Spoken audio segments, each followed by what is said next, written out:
এটা একটা PFI panel board problem ছিল, আজকে আসলাম এটা ঠিক করার জন্য। ছোটো একটা প্যানেল বোর্ড 6 স্টেজের মিক্রনের প্যানেল বোর্ড। এখানে এইচআরসি ফিউজগুলো আছে, যদিও আমরা এইচআরসি ফিউজ আস্তে আস্তে বাদ দিচ্ছি, বর্তমানে সার্কিট ব্রেকারের দিকে যাচ্ছি, তোমাদেরটাও পরিবর্তন করে দিব।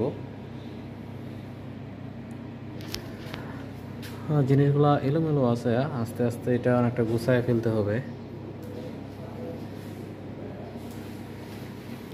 এই সেই প্যানেল বোর্ড পিএফআইয়ের মানটা এখানে খুবই খারাপ বলা যাবে না, যদিও এখানে হচ্ছে আমাদের লোড একদম নাই বললেই চলে, মাত্র 25-30 এম্পিয়ার এভারেজ, তাও আবার হচ্ছে আনব্যালেন্স।